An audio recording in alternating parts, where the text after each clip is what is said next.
Hello and welcome to the Indiana Century Podcast, hosted by Corey Easterday. Episode 8, The Indiana Century Core. Part 1, Who Builds? There's a question that does not get asked enough in politics. We're not talking about left versus right, Democrat versus Republican, not who pays or who benefits or who gets the credit. The question is, who builds? Who builds the roads? Who builds the bridges? Who builds the power plants and the rail lines and the broadband networks? Who pours the concrete, pulls the cable, turns the wrenches? Who shows up every day and does the work that makes everything else possible? Right now, the answer is complicated. We rely on private contractors, on out-of-state crews, on a patchwork of trades that vary by region and by project, on a workforce that's aging out faster than new people are coming in, on a system that treats infrastructure as something you hire someone else to build and not something you build yourself. And, let's put it bluntly, it's not working. Look at the numbers. The average age of a skilled trades worker in Indiana is pushing 50. The number of young people entering apprenticeships has been flat for a decade. Major projects get delayed because there aren't enough workers. Small towns can't find electricians or plumbers or heavy equipment operators. The people who know how to build things are retiring and there's no one behind them. This isn't just a labor shortage, it's a capacity crisis. You can't build a high-speed rail line if you don't have people who know how to lay track. You can't operate a fleet of small modular reactors if you don't have reactor operators. You can't run a hemp processing co-op if you don't have people who understand the machinery. You can't staff a rural health hub if you don't have community health workers.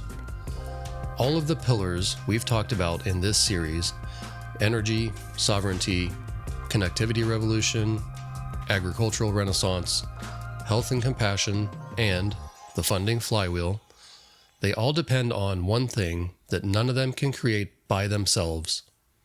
People, trained people, skilled workers, committed workers, people who see the work not as a job, but as a calling, people who take pride in building something that lasts, people who stay in Indiana because this is where the work is, where the purpose is, and where the future is. So here's my question for this episode. What if we built the workforce ourselves? What if we created something that doesn't exist anywhere else in America? A sovereign workforce, owned and operated by the people of Indiana, trained to build and maintain everything we've been talking about. What if we built the Indiana Century Core? Part 2, Labor and Dignity. Before I tell you what the Indiana Century Core is, I want to talk about why it matters. Not just practically, not just economically, but morally. There's a long history in this country of workers being treated as disposable, replaceable, interchangeable. You need hands, you hire them. You don't need them anymore, you let them go. The work itself doesn't matter. The worker doesn't matter. Only the output matters. That history is told in this episode's featured book, A History of America in 10 Strikes by Eric Loomis.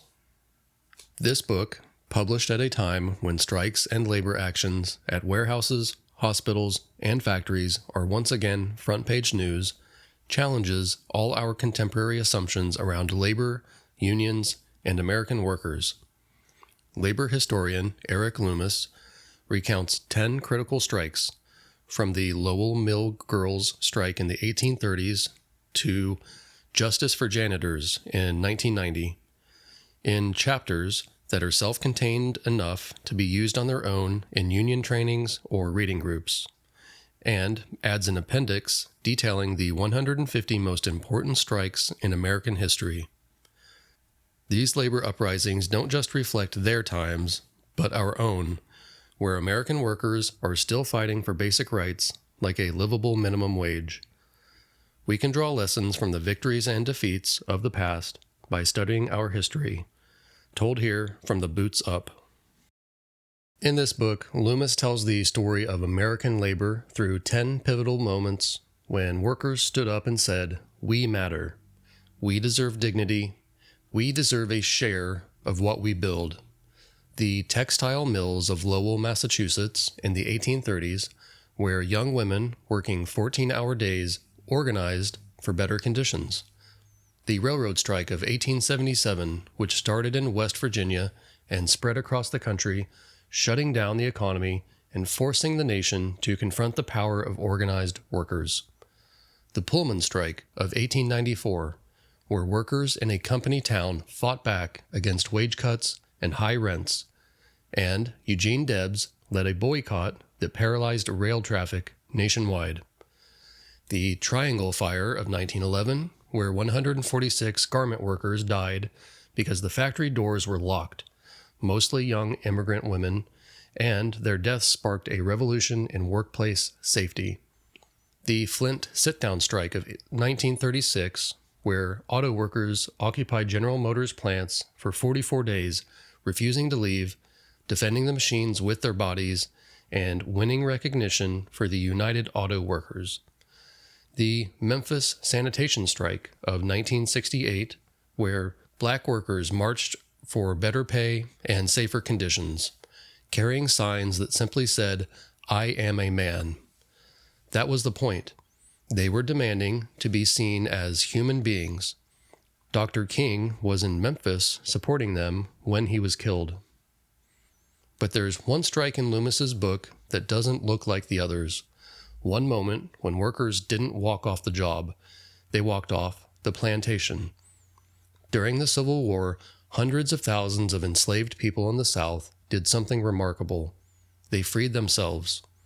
They withdrew their labor from the Confederacy. They walked toward Union lines, toward freedom, toward a future they could build themselves. Loomis calls this the greatest strike in American history, not because it fit the usual pattern, but because it transformed the country. Those self-emancipated workers forced Lincoln's hand. They turned the war to preserve the Union into a war to end slavery. They built their own freedom by refusing to accept the role they'd been given. Here's what Loomis understands that a lot of people miss. Work isn't just about money. It's about dignity. It's about being able to look at what you've done and feel pride. It's about knowing that your labor matters, that you're contributing to something bigger than yourself. When workers are treated as disposable, they lose that. They lose themselves. The strikes Loomis describes weren't just about wages or hours.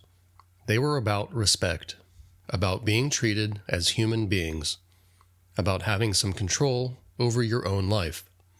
The enslaved people who walked toward Union lines weren't just seeking physical freedom. They were seeking the dignity of owning their own labor, of building their own lives, of being seen as people instead of property. That's what we've lost in so much of America. Not just jobs or skills, but the sense that the work that you do matters, that you're part of something, that what you build will outlast you. The Indiana Century Corps is an attempt to get that back, not by romanticizing the past, but by building something new, a workforce that's trained to a standard, treated with respect, and given work that matters, work that builds the future of Indiana, work that your kids will see and use, work that you can point to and say, "I did that." That's dignity. That's what Loomis's book is really about. The long struggle of American workers to be seen as people and not just hands. The ICC is the next chapter. Part 3.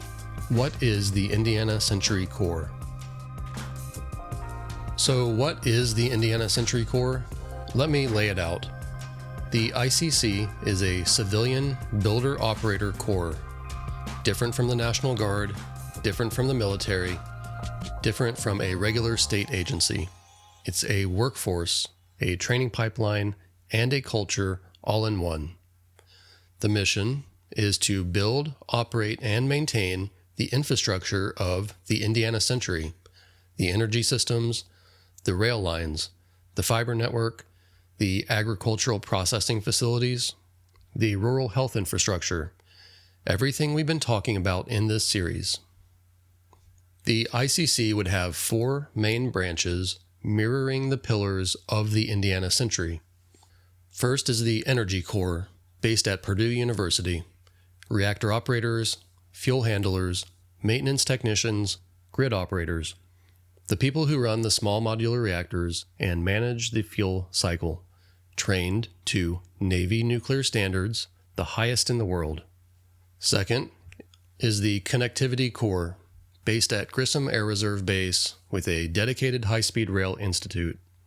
Rail operators, track maintenance crews, signal technicians, fiber splicers, and logistics coordinators, the people who run the trains and maintain the network.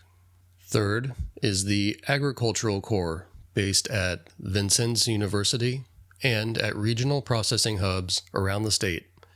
Hemp processors, co-op managers, carbon measurement technicians, and equipment operators, the people who turn farm products into manufactured goods and keep that value in Indiana. And fourth, the Resilience Corps, based at regional health hubs around the state, community health workers, clinic in a van operators, animal corps members, emergency responders, the people who deliver care to every corner of Indiana. Every member of the ICC goes through the same foundation. 12 weeks at Grissom Air Reserve Base, a boot camp, but not military boot camp. It's a civilian boot camp. We have a common set of standards for safety, discipline, teamwork, and the builder's mindset. Everyone learns the same basics, the same values, the same expectations. Then they go to their A school, their advanced training, for 18 to 24 months depending on the track. After training, they're assigned to a crew. They work under journeyman, learn on the job, build real projects. Over time, they advance. Crew member to journeyman to master to leadership. The people who start on the ground can end up running the whole operation. That's the point. Now, here's the thing that makes this different from any other training program. The ICC isn't just about skills, it's about identity. It's about being a part of something bigger than yourself. It's about the pride that comes from building something that lasts, something your kids and grandkids will use, something that makes Indiana stronger. The labor history Loomis writes about is full of that pride. The textile workers who knew they were making cloth that clothed the country. The railroad workers who knew they were building the continent together. The auto workers who knew they were building the machines that moved America. They had dignity because their work had meaning.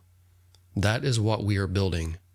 Not just a workforce, a community-making machine. A place where people from every corner of Indiana, from every background, from every walk of life, can come together and build something together. Part 4. Where do the people come from? So where do we find people to fill the ICC? The short answer is everywhere. Young people. Start with high school graduates. Kids who aren't sure what's next. Kids who don't want a 4-year degree, but don't want to be stuck in dead-end jobs either. Kids who want to learn a trade, earn a living, and do something meaningful. The ICC gives them a path. Paid training from day one. A credential that means something. A career ladder that goes somewhere. And no debt. Indiana has about 60,000 high school graduates every year. Maybe half go to college. The other half, some go straight to work. Some bounce between jobs. Some get stuck. The ICC offers them a third option. Join the Corps, learn a skill, build a career. Next are veterans. Military veterans already have the discipline, the training, the sense of mission.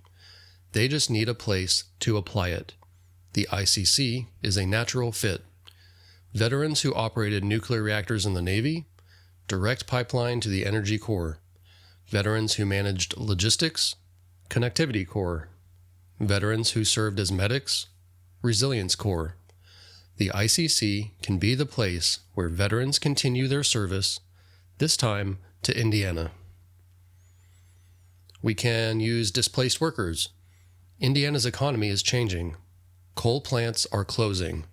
Old industries are fading. Workers who spent 20 years in one line of work suddenly need a new one. The ICC can be that new one. Retrain a coal plant operator to run a small modular reactor. Retrain an auto worker to maintain rail lines. Retrain a factory worker to process hemp. The skills they have, discipline, safety culture, mechanical aptitude, those translate.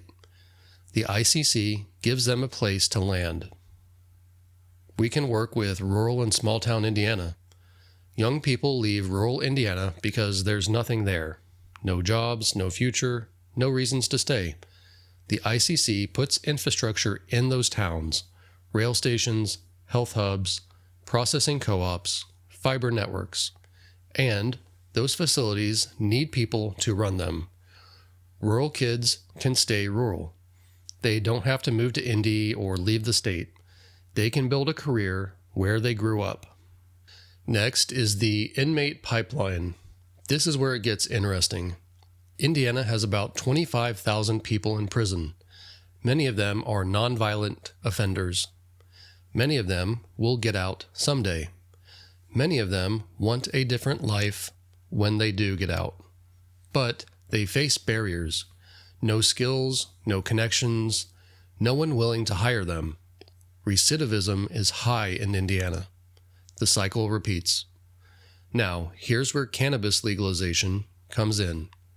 When we legalize cannabis, and we will, as part of the funding flywheel, thousands of nonviolent offenders will be eligible for release. People serving time for possession, for distribution, for offenses that won't be crimes anymore. They will get out with nothing. No skills, no savings, no plan. That's a recipe for going straight back into prison for another reason. The ICC offers a different path. Pre-release recruitment. While they're still inside, they learn about the Corps, they sign up, they commit. Then, when they're released, they don't just hit the street. They go to Atterbury. Part 5. Building while learning. Let me walk you through how this works, because it's the most practical, most elegant part of this whole plan. Atterbury, south of Indianapolis, has military barracks. Old buildings, some are in decent shape, some that need work. They're sitting there, owned by the state or federal government, not being used for much. The first ICC class comes from the population of nonviolent offenders released under cannabis legalization. Maybe 100 people to start. They go to Atterbury. They live in one set of barracks. Their job? Repair and update the next set. Just think about that for a second. They are learning construction skills by actually doing construction. Framing, drywall, electrical, plumbing, roofing, all the trades. They're working alongside union journeymen who come in as instructors and supervisors. The unions provide the expertise. The Corps members provide the labor. Everyone learns. They finish one building. They move to the next. By the time they've been at Atterbury for 6 months or a year, they've learned real skills. They've done real work. They've got something to show for it. And they've got a record, not of incarceration, but of production. They can point at buildings and say, I helped build that. Now, here's the next step. When they graduate from Atterbury, they don't go back home. They go to Grissom Air Reserve Base, because Grissom is where the ICC boot camp is going to be. But right now, Grissom doesn't have the facilities to house and train hundreds of recruits. So the first Atterbury class goes to Grissom. Their job is to build the ICC boot camp. They build the barracks, they build the classrooms, they build all of the training facilities. They build the place where the next generation of Corps members will be formed. And while they're building it, they keep learning. More advanced skills, more responsibility, more leadership. Meanwhile, the next class moves into Atterbury. They live in the buildings the first class repaired. They start repairing the next set. The cycle continues. Over time, Atterbury gets fully renovated. Grissom gets fully built out. The Corps members get fully trained. And when regular boot camp finally opens at Grissom, it's been built by the people who will be its first graduates. They're not just students, they're founders. They can look at every building on that campus and say, I built that. That's dignity. That's pride. That's the opposite of the disposability that Loomis writes about. These aren't people the system threw away. They're people who will build our future system. Part 7. Unions as builders. None of this works without unions. Let me be clear about that. The Atterbury model depends on union journeymen coming in as instructors. Not just teaching from a book, but working alongside Corps members, showing them how it's done, passing on the skills that take years to develop. That's what unions are good at: apprenticeship, mentorship, standards, and quality. The unions get something too: a pipeline of new members, young people, veterans, displaced workers, even former inmates, all trained to a standard, all ready to work, all connected to the trades. The unions have been saying for years that they need more apprentices. The ICC delivers them. And here's the thing about the labor history Loomis writes about. Unions weren't just about wages. They were about dignity, about workers having a voice, about making sure that the people who did the work got a share of what they built. That's exactly what the ICC is about. So we're not competing with unions. We are partnering with them. They provide the expertise. We provide the recruits. They provide the standards. We provide the mission. Together, we build the workforce Indiana needs. Part 8. How we pay for it. So how do we pay for the ICC? Let me walk you through the funding model. First is the 1% surcharge. Every ICC-built project includes a 1% surcharge that goes directly to ICC training and operations. When we build a reactor, 1% funds the next generation of reactor operators. When we build a rail line, 1% funds the next generation of rail workers. When we build a health hub, 1% funds the next generation of community health workers. The projects pay for the workforce that builds them. Second is federal grants. The federal government already spends billions on workforce development. The departments of labor, education, energy, transportation, and agriculture. They all have programs that fund exactly this kind of thing. We apply, we compete, we win. That's our tax money, so we should be using it. Third is employer partnerships. Private companies will need ICC graduates. They will pay for access. This isn't poaching, this is partnerships. Companies sponsor training slots, they fund scholarships, they hire graduates at scale. The ICC becomes a pipeline for the entire Indiana economy, not just state projects. Next is the Bank of Indiana. The state-owned bank provides patient capital for startup costs, low-interest loans that get repaid as the ICC scales and revenue starts coming in. We aren't relying on Wall Street money. We are using Hoosier money for Hoosier workers. Fifth is host community fees. Remember the host community fees from the last couple of episodes? $4 to $5 per megawatt hour from every reactor. Part of that flows to ICC training in the host county. Local kids get trained for local jobs. The community that hosts the infrastructure also hosts the workforce. Next is cannabis revenue. Yes, some of the cannabis revenue that funds the Bank of Indiana and the Future Fund also helps seed the ICC. It's all connected. The same legalization that frees nonviolent offenders also helps pay for their training.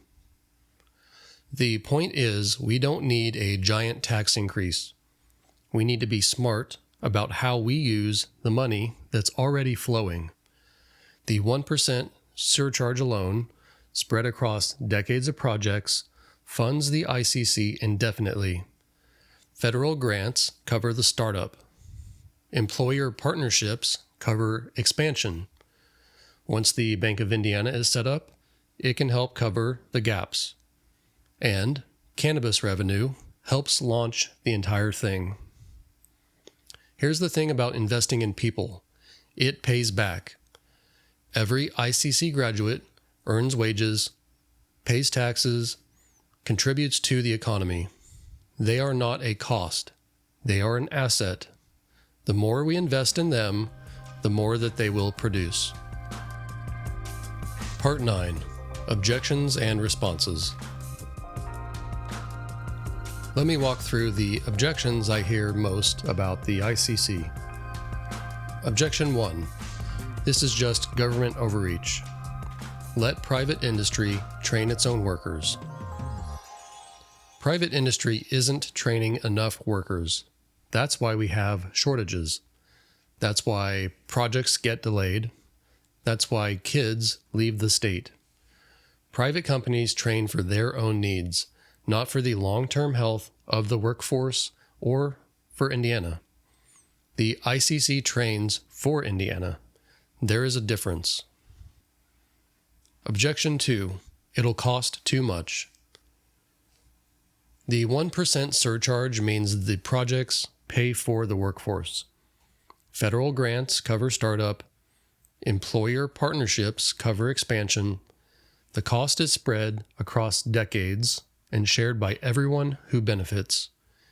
The cost of not training enough workers is higher. Delayed projects, missed opportunities, young people leaving. Objection 3. Why not just expand existing apprenticeship programs? We should. Apprenticeships are great, but they're fragmented, underfunded, and not connected to a larger mission.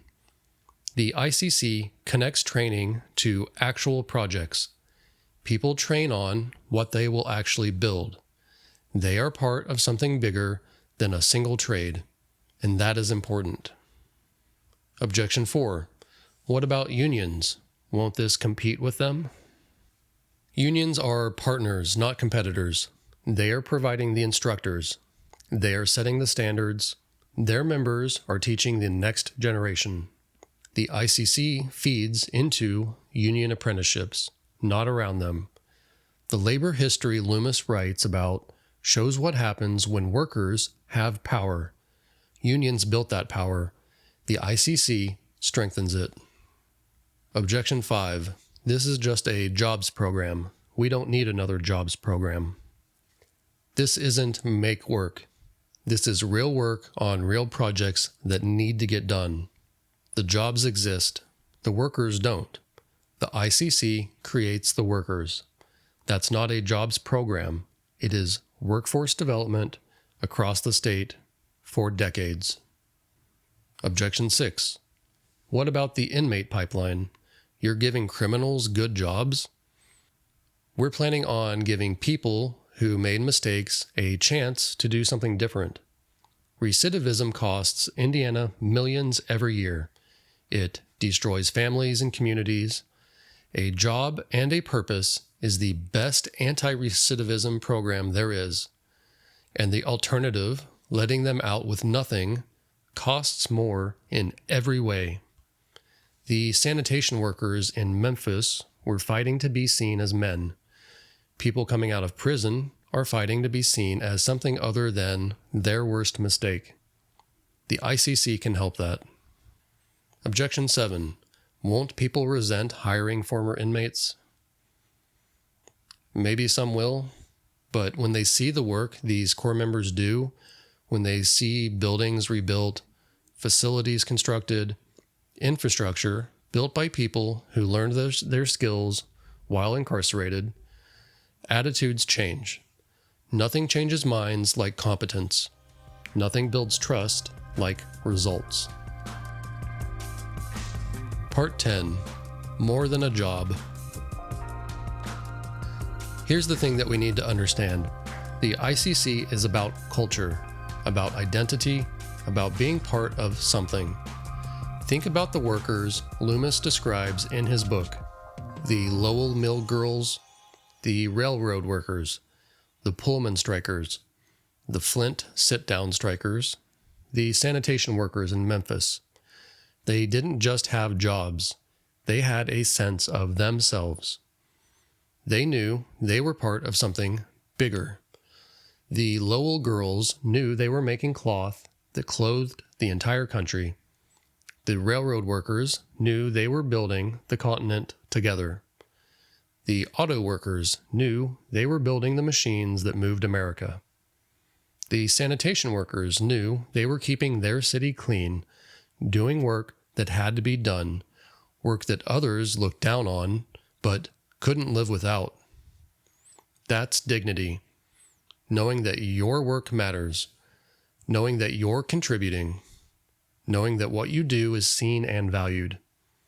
Now, imagine that feeling for someone who came out of prison, someone who spent years locked up, told they were worthless, told they'd never amount to anything, and then they're standing in front of a building that they built, a barracks where recruits sleep, a classroom where Corps members will learn, a facility that will train thousands of Hoosiers for decades. And they can say, I built that. That is not just a job. That is redemption. That's transformation. That's the opposite of the cycle that keeps people trapped. The ICC is an attempt to get that back for everyone, not just for the kids who need a path or the veterans who need a mission, for the people who've been written off as well. Because they are Hoosiers too, and Hoosiers build things. That culture doesn't happen by accident. It has to be built. It starts at Atterbury, with people learning to build while they build it. It continues at Grissom, with people building the place that will form the next generation. It passes from the first class to the second, from the second to the third, from the founders to the millions who come after. The ICC isn't just a workforce. It's a community-making machine. People from different backgrounds, different parts of the state, different life circumstances come together and build something together. They learn to trust each other. They learn to depend on each other. They learn that they're part of something bigger than themselves. That's what's been missing for a long time. The ICC gives it back. Part 11. Conclusion and Preview. Here's where we are. All of the pillars we've talked about in this series, energy, connectivity, agriculture, health, funding, they all depend on one thing: people. Trained people, skilled people, committed people, people who see this work not as a job, but as a calling. The Indiana Century Corps is how we get those people, not by waiting for the market to produce them, but by building them ourselves. Young people who need a path, veterans who need a mission, displaced workers who need a new skill, rural kids who want to stay at home and work where they grew up, and people coming out of prison who need a second chance. All of them, together, building the next century of Indiana. The Atterbury model is the key. It turns a problem into a solution. It turns incarceration into construction. It turns people who were written off into people who build. They learn by doing, they build while learning, they create the facilities that will train the next generation. And when they're done, they don't just have a certificate, they have a legacy. The history Loomis tells is a history of workers fighting for dignity. The ICC is dignity, built into the system from the start. Not something you have to strike for, something you're given because you matter. 1% surcharge on every project, federal grants, employee partnerships, Bank of Indiana, cannabis revenue. The funding is there. The work is there. The need is there. All that is missing is the will. Next week, in episode 9, How We Pay for It, the deep dive on the funding flywheel, cannabis revenue, truck tolls, host community fees, federal grants, the Bank of Indiana, and the Future Fund. How it all fits together, how the math works, and how we build something that pays for itself. But before we get there, I want you to think about something. The kid in the library parking lot from episode 7, the farmer who can't get data, the small town that lost its main street, the grandparent who hasn't seen their grandkids in forever, the worker whose plant just closed, the veteran looking for purpose, the person sitting in a cell right now wondering if there's any way out. They are all waiting for someone to build something, waiting for someone to give them a chance, waiting for someone to show them a way forward. We can be that someone, not by waiting, but by building. I'm Corey. This is the Indiana Century Podcast. And remember, sovereignty isn't given, it's built.